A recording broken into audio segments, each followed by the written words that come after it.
ሰላም ጤና ይስጥልኝ። እንዴት ሰነበታችሁ? አንባቢው ኤልያስ እና አናባቢው ተክሌ ተገናኝተናል። የዶክተር ነሳቸው ይማረውና ቡልቻ የአቶ ቡልቻ ደመቅሳ አቶ ናቸው አቶ ናቸው ማስተርስ ነው። ኦኬ የክብር ዶክተር ተጥቷል ትክክል ነው።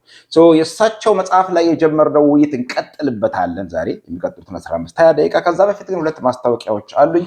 በመጪው ሜይ 23 ቅዳሜ ቀን የኢትዮጵያ ማህበር 1950 ዳንፎር ዛብን የመጽሐፍ ምረቃ አለ። አቶ ሰማነ ጀመረ ነዋሪነቱ በኦቶዋ የሆነ የግል ታሪኩን ጽፏል፣ ድርሳነ ሰማነ የሚል እና የእሱ መጽሐፍ ይመረቃል። ስለዚህ የምትፈዱ ሰዎች የኢትዮጵያ ማህበር እንገናኝ።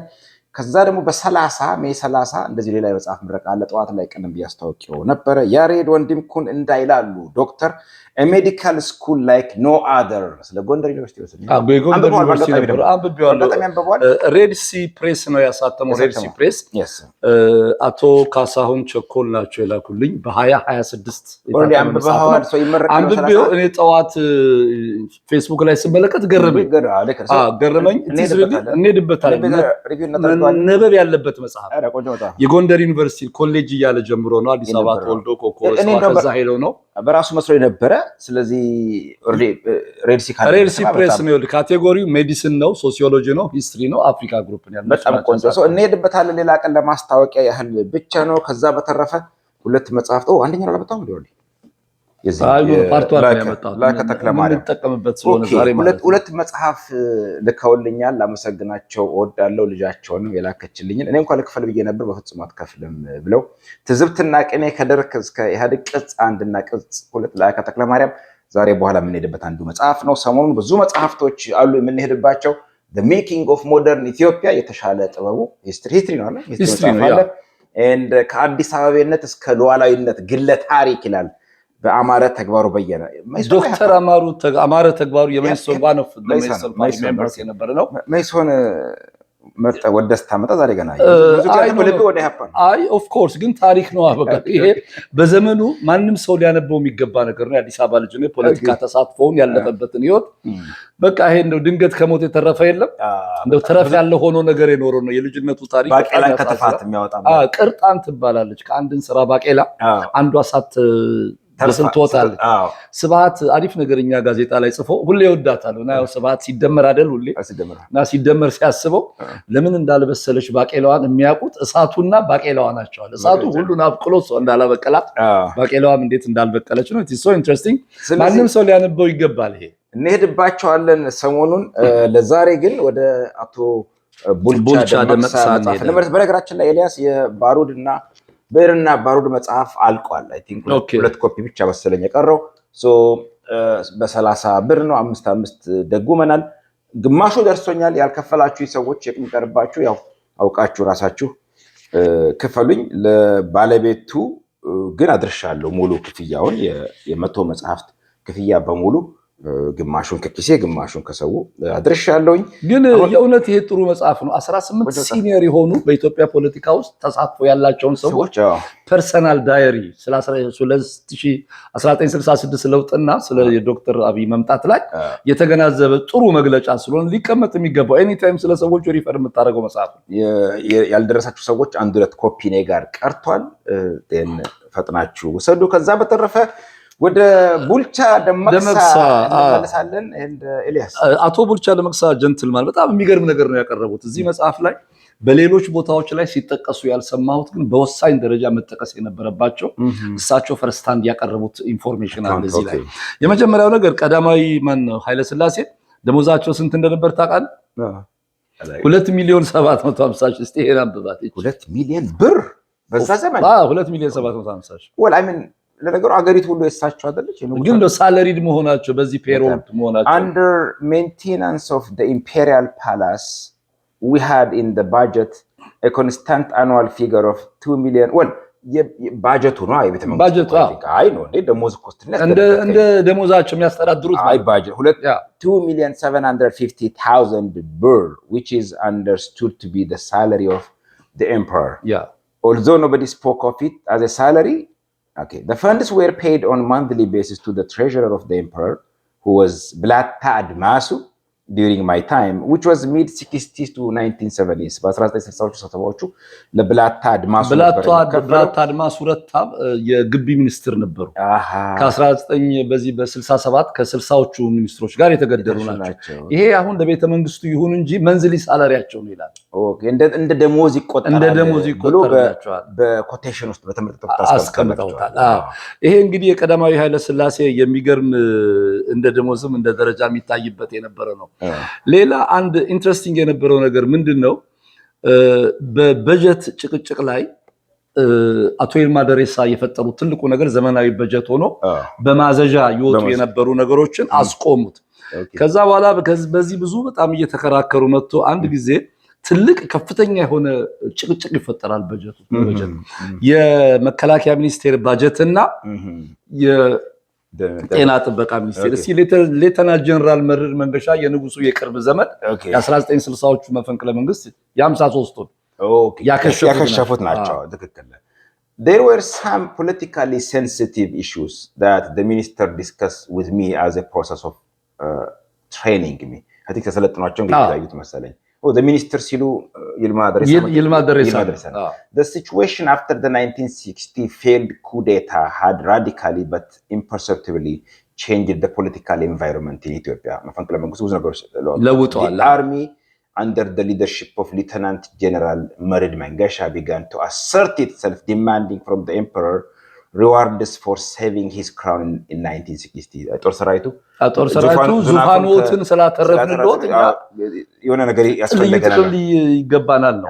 They were demanding more variety in rations, shorter intervals between transfers from hardship areas such as Ogaden to highlands, salary increase and quicker promotions.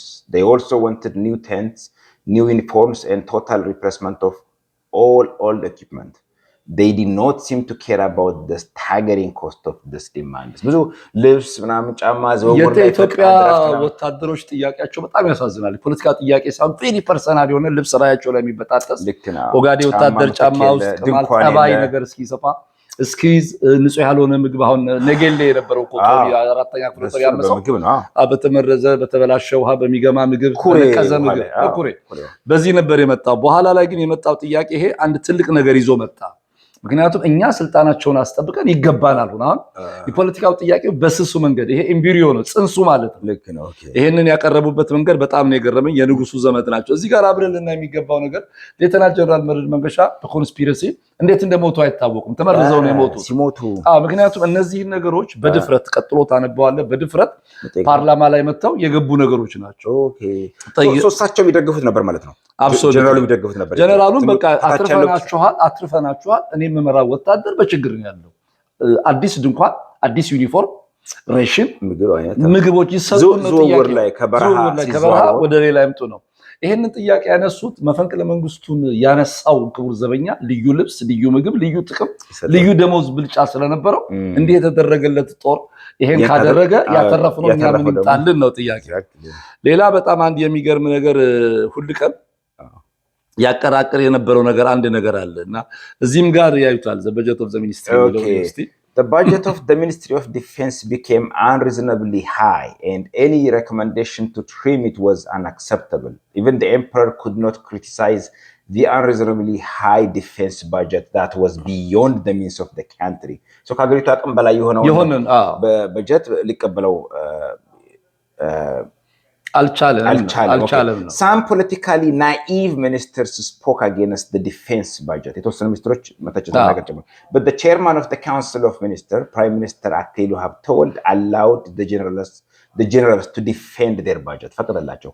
አክሎ ሀብተወልድ ፈቀደላቸው። ጓሄር ተናገራላቸው። The influence of the Minister of Defense Lieutenant General Merid Mangasha was increasing significantly. የጨመረ መጣ ማለት ነው። ልክ እንደ ወልደ ዮሐንስ እንደ ጻፊ ትእዛዝ ወልደ ጊዮርጊስ እንደሳቸው ማለት እዚህ ጋር እንግዲህ እንደ ኢኮኖሚስት እንደ በጀተሪ አድቫይዘር እና ኦፊሻል በወቅቱ ከነበረው የኢትዮጵያ ጂዲፒ ጋራ የነበረውን የዲፌንስ በጀት ፕሮፖርሽናሊ ማስቀመጥ ነበረባቸው። ልክ ነህ። ይሄን ነገር አቶ ቡልቻ ደመቅሳ ማስቀመጥ ነበረባቸው። ምክንያቱም ሃይ ሆነ ከሀገሪቷ ኢኮኖሚ መሸከም ከሚችለው በላይ ነው። ልክ 100 ሚሊዮን በጀት ሆኖ ከጂዲፒው ነገር የሚጠይቀው ምንድነው ነው ጥያቄው። ሁለተኛ ንጉሱ ይሄን ነገር ያልተከራከሩበት ምክንያት ጦር ሰራዊቱ አትርፏቸዋል። ይሄ ነገር ከቀጠለ ወንበራቸውን ሊያጡ ስለሆነ አልቲሜትሊ እኮ ደግሞ እሱ ነው ወደ አብዮት የመራው። ኦፍ ኮርስ እሱ ነው የመጣው። በዛ ጊዜ 10 ብር 20 ብር ነው፣ በኋላ 2 ብር ተጨመረ። ከ18 ብር 20 ብር ሆነ። ጃኖ ተጨምሯል ብለው ሲመጡ ማለት ነው። ይሄን ስትመለከት እነዚህ በሙሉ ዶክመንቶቹ አንድ ቦታ ጥሩ ሆነው ተቀምጠዋል ይላሉ ቡልቻ። 2011 ሄጄ አጣሁትን ቢሉ ይሄ ሲግኒፊካንት ስለሆነ በኢትዮጵያ ታሪክ ውስጥ ሊጽፉት ይገባ የነበረ ነው። ብዙ ጊዜ የደርግ ሰዎችም ሆነ አፍቃሪ የዘውድ ስርዓት ሰዎች በቀዳማዊ ኃይለ ሥላሴ 5 ክፍለ ጦር ነው ያለው፣ በጀቱ በጣም ትንሽ ነው፣ አንዱ ከ2% በታች ነው፣ ከ1 በታች ነው እያለ ይሄ ትልቅ ማሳያ ነው። ሌላ አንድ ያስገረመኝ ነገር ቢኖር ስለ አቶ አበበ ረታ ነው። አቶ አበበ ረታ የጤና ጥበቃ ሚኒስትር ነበሩ። የንጉሱን የልጅ ልጅ ያገቡ ነው። ባለፈው አንስተናቸዋል። በስደት እያሉ ከልዕልት ተናኘ ወርቅ እመቤቶይ ሜሪን ልዕልት ሳትባል ነው የሞተችው። የደጃዝማች ስዩም ሀረጎት ልጅ ነች። እኚህ ሰው ቴዎሎጂ እና ሌሎችንም ነገሮች እዛ ተምረዋል። እና ያነሱትን ነገር ብትመለከተው ከቀዳማዊ ወያኔ በኋላ በጠቅላይ ሚኒስትር አክሊሉ ሀብተወልድ ጋር ኮንፍሮንት ያደረገ የወያኔ ደግሞ ሌላ ጥንስስ በሚመስል መንገዱ ነው። እስቲ መጀመሪያ ከዚህ አንዱ ከታች በኩል From 1965 on, I started to attend the weekly Council of Ministers meetings, whether or not my minister was present, because there was always the budget side of any discussion. So ስብሰባ አቴንድ ማድረግ መሳተፍ ጀመሩ። አቶ ቡልቻ ደመቅሳ ማለት ነው። ሚኒስትር አለቃቸው ቢኖሩ ባይኖሩም I learned a great deal in those meetings. ብዙ ነገር ተምሬያለሁ፣ ትምህርት ቀስሜያለሁ። Two interventions that I will always remember were those of Lieutenant Merit Mangasha, Minister of Defense, and another by Abbebe Retta, Minister of Health at the time. ሚኒስትሮች ሁለት ሚኒስትሮች የጤና ጥበቃ ሚኒስትርና የመከላከያ ሚኒስትር የነበሩ ማለት ነው። አበበ ረታ was executed in 1974 along with 59 other officials. ከስልሳዎቹ ጋር I remember those interventions because of the courage with which they were made. በጣም በድፍረት እነዚህ ሁለት ሚኒስትሮች በኢትዮጵያ ፖለቲካ ሁኔታ በንጉሱ ዘመን ባልተለመደ ድፍረት ሀሳባቸውን ያስረዱና የሟገቱ ነው፣ የተጋፈጡ ናቸው። and because of their political significance in view of what happened subsequently in Ethiopia. ቀጥሎ ከተከሰተው ነገር በቀጣይ ነገር ኢትዮጵያ ውስጥ ስለተፈጠረው ነገር እነዚህ ነገሮች ጠቋሚ ናቸው። These interventions, like all interventions, were recorded in the minutes of the Council of Ministers and must still be there for researchers, but I could not access them in April 2011. ይላሉ ይሁሉ ዶክመንት አክሰስ አላደረጉም አሉ። but it ምን ይታወቃል ፍታውት ሊሆን ይችላል። and ይቀጥል ቆየ ሌተና ጀነራል on another occasion in the Council of Ministers in the mid-60s, Abbebe Retta, the Minister of Health, who was from the province of Tigray. ትግራዋይ ናቸው። በዛ ዘመን ትግራዋይ በዘመኑ ቋንቋ ተጋሩ ናቸው። present regions were called provinces in those days, said to the Council of Ministers, you እናንተ ማለትም መንግስትም ማለት ነው, but more precisely አክሊሉ ሀብተወልድን ነው, the prime minister, do not want them, የትግሬዎቹ ማለት ነው, people from Tigray, to go through the school system. በትምህርት ስርዓት ውስጥ እንዳታልፉ አትፈልጉም ትግሬዎች እንዲማሩ አትፈልጉም። አንድ ያንብበውና ወደ አማርኛ መመለስ ይቻላል። Okay, you want them to be gardeners, drivers, cooks and guards, but Tigrayans will not accept their fate quietly. የትግራይ ህዝብ አንተ እንዲማር አይደለም የምትፈልገው፣ አራሽ፣ ኮትኳች፣ ወጥ ቤት ምናምን እንዲሆን ነው የምትፈልገው። ይሄን ግን የትግራይ ህዝብ ሊቀበለው አይችልም። so የትግራይ ብሔርተኝነት የዛን ጊዜ exactly ልክ እሷን ጨርሳት ነበር። The background of this outburst was that in the province of Tigray, in most districts, the primary school system was by tradition under the administration of the Ethiopian Orthodox Church. Okay. የትምህርት ስርዓቱ ማለት ነው። የትምህርት ስርዓቱ የቤተክርስቲያን ትምህርቱ ማለት በእኛ ቤተክርስቲያን ስር ነበር ማለት ነው። በእኛ ቤተክርስቲያን በኦርቶዶክስ ክሱ ትንሽ ትክክል ነው ማለት ነው። የጨቋኝ ቤተክርስቲያን አልነበረም፣ በጭራሽ አልነበረም። The government the government was supposed to systematically disengage the church from the responsibility of running public schools and bring primary school administration under the Ministry of Education, which had the wherewithal to run proper schools. According to Abbebe Retta, the government was deliberately dragging its feet to change the tradition. Later on, the government took over the Tigray elementary school system. ይሄ በጣም አንድ የሚገርመው ነገር ምን መሰለ፣ የመጀመሪያው ነገር አቶ አበበ ረታ ሚኒስትር ናቸው። የዛን ጊዜ የትግራይ ገዢ የነበሩት ልዑል ራስ መንገሻ ስዩም ናቸው። የአፄ ዮሐንስ የልጅ ልጅ የንጉሱን የልጅ ልጅ የልዕልት ሶፊያ ደስታ ባል ናቸው። ለ13 ዓመታት ስልጣን ገዢ ነበሩ። የትግራይ ገዢ እንደራሴ ናቸው።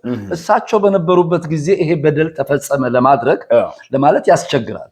ምክንያቱም ያን የትግራይ ክልል ከዚህ ፖታሽየም እና ምናምን ይሄ ማዕድን ለመስጣት ያለ ፌዴራል መንግስቱ ጣልቃ ገብነት ብቻቸውን እሳቸው ማናገር ይችሉ ነበር። የውጭ ኩባንያዎች ማይኒንግን በሚመለከት ግን ሲስተሙን መሰለኝ እኮ ሲስተሙ የትምህርት ሲስተሙ በቤተክርስቲያን የቤተክርስቲያኑ ትምህርት የኢትዮጵያ ኦርቶዶክስ ተዋሕዶ ቤተክርስቲያን ትምህርት ፐብሊክ ስኩሎችን እንዳታስተዳድር አገዳቸዋት ነው። which is absolutely right። ቤተክርስቲያኒቱ ተከለከለች። ምክንያቱም እሱን ለማድረግ እኮ ትግራይ ጋር ሲመጣ እግራችሁን ነገር አመነታችሁ እኮ ነው መሰለኝ። አይ ኖ እንደገና አመጡት ነው እኮ የሚለው የእሳቸው አባባል no አመነቱ ነው እንጂ ከቤተክርስቲያን the government was supposed to systematically disengage the church from the responsibility of running public schools and bring primary school administration under the Ministry of Education በትምህርት ሚኒስቴር ስር ማምጣት ሲገባቸው አይገባቸውም ነው አሁን የኔ እንዲገባቸውም አለበት። ግን እሳቸው ያለው ያሉት ቆም ብላችሁ ቤተክርስቲያን ስር አስቀራችሁት፣ ቀስ ብላችሁ እያመነታችሁ ከቤተክርስቲያን አስወጥታችሁ ወደ ትምህርት ሚኒስቴር ማስገባት ሲገባችሁ ህዝቡ እንዲማር እንዲነቃ ስለማትፈልጉ አኩዜሽን ነው፣ ክስ ነው፣ አኩዜሽን ነው። ይሄ አኩዜሽን የመጣው የኢትዮጵያ ኦርቶዶክስ ተዋሕዶ ቤተክርስቲያን ባላት ትምህርት ቤት የካህናትን ማሰልጠኛ የዲያቆናት የአብነት ትምህርት ቤትን እንጂ የፐብሊክ የሲቪል ኤጁኬሽን ማስተዳደርም የለባትም። ልክ ነው፣ ግን እዛ እያደረገች ነበር ነው። አዎ ነው። እዛ ውስጥ የተወሰኑ የሃይማኖት ትምህርት ቤቶች አሉ። ሰውየው ዴሊበሬትሊ ዲስቶርትድ አድርገውታል። አንደኛ በበረታ ሲናገሩ አይዊትነስ ነኝ ብለዋል አቶ ቡልቻ፣ ወይም አቶ ቡልቻ ፖለቲሳይዝ አድርገውታል ይሄን ጉዳይ ነው።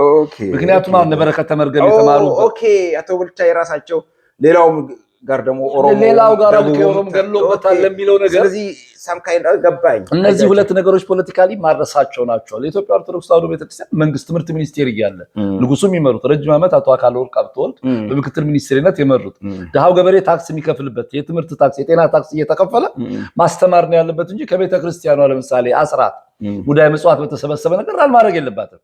ይሄንን ያደረጉት ግን እንዳይማር ከለከላችሁ ነው። ይሄ በቀጥታ የቲፒኤልኤፍ ጥያቄ ነው። አግልላችኋል። ሚኒስቴሩም እየጠየቁ ነው እንግዲህ ከንጉሱ ልጅ ወልደው እዛ ቦታ ጋር ደርሰው ይሄን የሚሉት ላክሊሉ ነው እና ሆን ብላችሁ አንተ እያሉ ነው ሁሉ እጃቸውን እየጠቆሙ ነው የሚያወሩ። በኦሮሞችም ደግሞ ክስ ነበር እኮ በእርግጥ አቶ ቡልቻ አስተባብለዋል። አይመስለኝም ብለዋል። ኦሮሞች እንዳይማሩ ታደርጋላችሁ። አዎ እሱም ደግሞ ሌላ መስመር የታደሰ ብሩ ነገር ወጥቶ ነው። ሌላው ኢንትረስቲንግ ነገር በቀደም ለታ እንዲያውም ካንተ ጋር ተነጋግረን አንተ ምችስ ሎርድ ሞገደኛ ሰው ስለውክ ኧረ ይሄ ነገር ይቅር ስል አይ ኖ ኦልሬዲ ፖስቷል ምናምን ስትል አልተደረገም እኮ ልነግርህ ነው።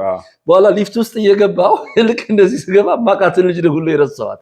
አሁን እዚህ ጋር ኢንትረስቲንግ ነገር አድርጎ አምጥተውታል። አልተቀረጸም አልገባም። ቢቀረጽ ነው ይገባ ይልቅ ነበር። It should be taken into account also that Yilma's father was from a notable family in Wallega. Wallega nacho. Well, of course. In the mid-60s, there was a short satirical Amharic couple, obviously composed by an Amhara, to the effect that Yilma Deresa never hired anyone in his ministry whose name did not end with the sound sa, like Damaksa, Ipsa, Disasa, okay, which is a common ending of a typical Oromo name. In the same vein, another joke about Yilma was he once hired an Amhara named Kasa, thinking that he was an Oromo because his name ended with Sa. Okay, Midaksa Abdisa. The joke was crude because Yilma, of course, knew that Kasa was not an Amhara name. Oh, Kasa was not an Amhara name? No. Kasa Yamara name no I read. Furthermore, Yilma was widely known as non-ethnical and non-tribal in his convictions and his employment policy. Professionalism was most important. ይሄ እንግዲህ ለሰውየው በዚህ መንገድ ይቅረብ እንጂ እኔ ልክኛ ጆኩን ስናወራ በሌላ ነው እና ካሳ እንኳን አማርኛ መሆኑን አይረዳም እና ይሄን ነገር ደግሞ ያደረገው አማራ ነው ብሎ ነው የሚያስቡት። ኤርትራዊ ሊያደርገው ይችላል፣ ትግራይ ሊያደርገው ይችላል፣ ደቡብ ሊያደርገው ማንም ሊያደርገው ይችላል። የአቶ ቡልቻ ደመቅሳ ባያዝ ነው አልገባኝም። ባያዛቸው ለምን መሰለህ አቶ ይልማ አሁን በጃንሆይ ጊዜ ኒፖቲዝም በጣም አለ። ኖርማሊ እኔ ብሆን ይላሉ። እንዲያውም አንድ ቦታ ጋር ቀጥሎ ታነበዋል። እኔ ብሆን ስምህን ለውጥ ሳልባል አንዱ ስምህን ለውጦ ኃይለ ሚካኤል ሆኖ የሞተ ሰው አለ። ጃንሆይ በእንዲህ አይነት ፊት አላቀርብም ተብሎ ነው። ገንዘብ ሚኒስቴር ውስጥ ዶሚናንትሊ ሰዎች አሉ የኦሮሞ ተወላጆች፣ ግን እሳቸው ኮምፒተንት ስለሆነ ነው እንጂ የመረጡት ይልማ ዘረኛ አይደሉም ነው። ለምሳሌ መገርሳ ዲሳሳል ምናምን ሲያመጡ ካሳ ብሎ ሲገባ ይሄን አዛመዱና ገቡ። ይሄንን ጆክ ፋብሪኬት ያደረገው አማራ ነው። ካሊበራቸውን ቻሌንጅ ያደርግ ይልም በካሳና በዲሳሳ መካከል ያለውን ነገር እንኳን አይለዩም እንደማለት ነው።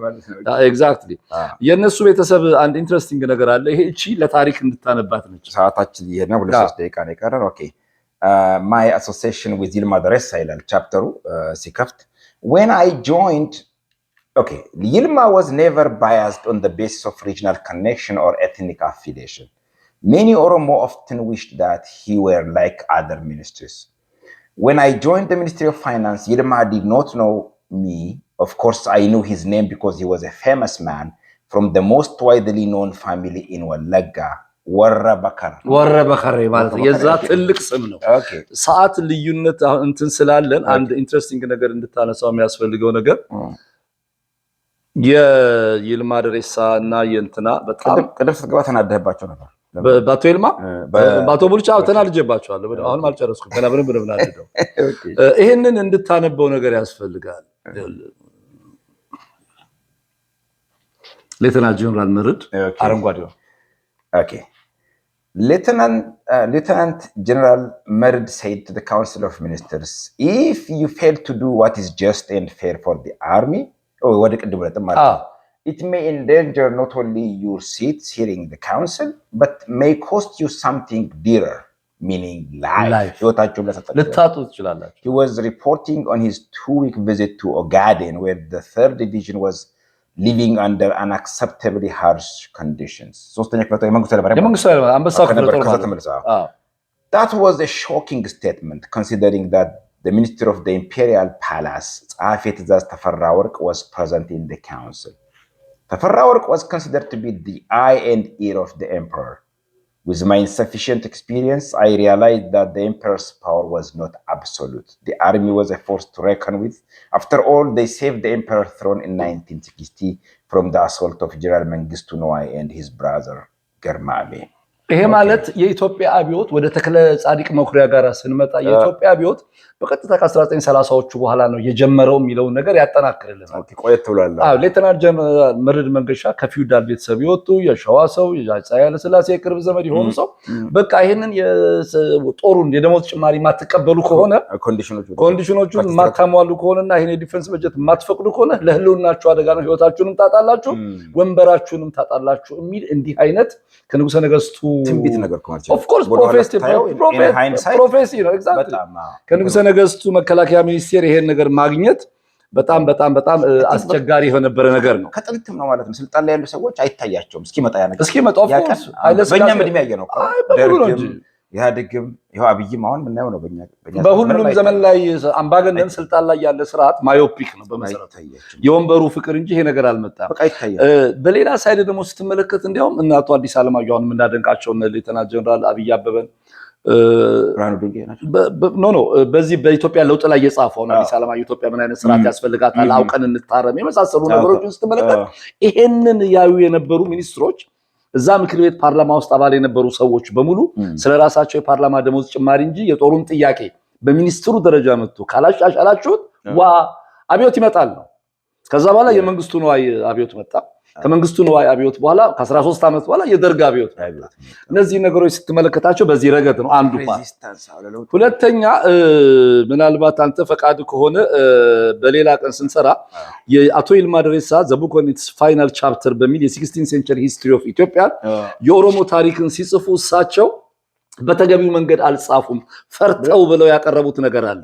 እቺን አንብበህ እናቆማትና some Oromo intellectuals ይላል። Okay, some Oromo intellectuals have questioned why Yilma wrote about the Oromo only at the end of his book rather than at the beginning. መጽሐፋቸው መጨረሻ ላይ የ16ኛው ክፍለ ዘመን የኢትዮጵያ ታሪክ መጽሐፍ In the introduction to his book, Yilma gives a hint of why he wrote only one chapter about the Oromo at the end of his book. while summarizing the reasons why he wrote the book, he carefully left out the issue of Oromo internal migration because revealing his purpose about the Oromo at that stage might endanger the actual publication of the book. So he remained silent about the Oromo people at that point, while it seems that his main reason for writing the book was most likely to fill a historical gap between what the Portuguese priest and Abba Bahara wrote about the Oromo in the 16th century and the Oromo situation at the beginning of the 21st century. ያ ይሄ አንድ መሰረታዊ ጥያቄ እንድናነሳ ያደርገናል። የኦሮሞን ታሪክ እንግዲህ የጻፉት ከፖርቹጊዙ በፊት አባ ባህሪ ናቸው። ከአባ ባህሪ በኋላ የፖርቹጊዙ ፕሪስት ነው የጻፈው። አቶ ይልማ ደሬሳ የኦሮሞ ታሪክ የኢትዮጵያ ታሪክ በ16ኛው ክፍለ ዘመን ሲጽፉ ሰልፍ ሴንሰርሺፕ ራሳቸው ላይ አካሂደዋል ማለት ነው። እንደ አቶ ቡልቻ አተረጓጎም ይሄንን መጽሐፍ አንድ ቻፕተር ብቻ መክተታቸው የኢንተርናል የኦሮሞን ማይግሬሽን ማምጣት እንዳይታተም ሳንሱሩ ያገደዋል። ወደ መጨረሻ ነገር ያቀረቡት አሁን ይሄ እንግዲህ የአቶ ቡልቻ ደመቅሳ ፖለቲካል ኢንተርፕሪቴሽን ነው። በነገር ላይ እሳቸው የጻፉትን ታሪክ ልክ ስትመጣ አይ አይደለም በዚህ መንገድ ነው የመጣው ፍሮም ናሽናሊስት ፖይንትስ ኦፍ ቪው ነው። ይሄንን መጽሐፍ ኤዲት እንዲያደርጉ አስተያየት እንዲሰጡ ነግረዋቸዋል ለአቶ ቡልቻ ደመቅሳ።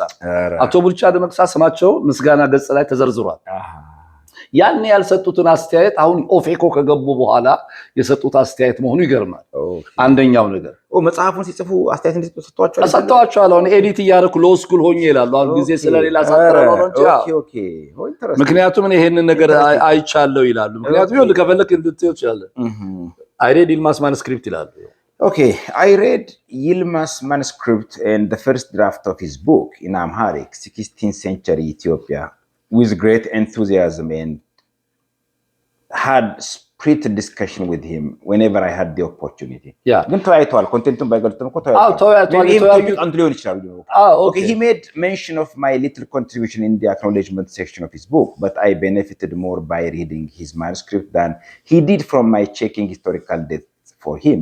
አምብልም ሲያደርጉ መሰለኝ ራሳቸውን እኔ ከሳቸው የተማርኩትን የበለጠ ይበልጣል እሱ ከኔ አስተያየት ሰጠሁት እንጂ ነገር he was very eager to have it translated into English, a language he enjoyed to speak and spoke at it as an English person.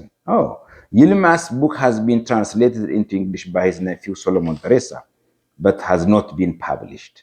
Yilma's widow, the late Elizabeth Workene, hoped to publish his book when the government returned the funds which the Derg stole from Yilma's personal account with the Commercial Bank of Ethiopia. Yilma never saw the translation of his book because he was imprisoned by the Derg in 1974, where he got sick with cancer and died in 1977 without any medical care at the age of 70. እንግዲህ ይሄ መጽሐፍ ሲጻፍሳቸው በካንሰር ኤልሳቤጥ ወርቅነህ የወርቅነህ ልጅ ናቸው። ወርቅነህ ገበየሁ አይደለም ነው እንጂ ጆን ወርቅነህ ማርቲን የመጀመሪያው ኢትዮጵያዊ ሐኪም ዶክተር ወርቅነህ ሐኪሙ የሱ ልጅ ናቸው። እና እሳቸው እንዲያውም በቃ የሷ ላይብረሪ አክኖሌጅ ያደርጋቸዋል። የሷ ላይብረሪ ኢስት አፍሪካ ላይ ዘ ቶፕ ላይብረሪ ኮሌክሽን ነበረው። እና ይሄ መጽሐፍ ሰለሞን ደሬሳ ወደ እንግሊዘኛ ተርጉሞታል፣ ታትሟል። ከሳቸው ይሄ መጽሐፍ ባለ ጊዜ ከዛ በኋላ ታተመ ነው። ይሄን መጽሐፍ ለሚያነቡ ሰዎች መታተሙንም ጭምር አብሮ ለመንገር ነው። ከዚህ በ12 ዓመት ያለውን ክፍተት ያለበት ነገር ሌላው እንግዲህ አቶ ቡልቻ ደመቅሳን ይሄን መጽሐፍ ሲጽፉ የሚያውቁትን አዲስ አበባ ፊንፊኔ እያሉ ነው ሁሉንም የጠቀሱት በሙሉ from the page 1 to እስከ መጨረሻ።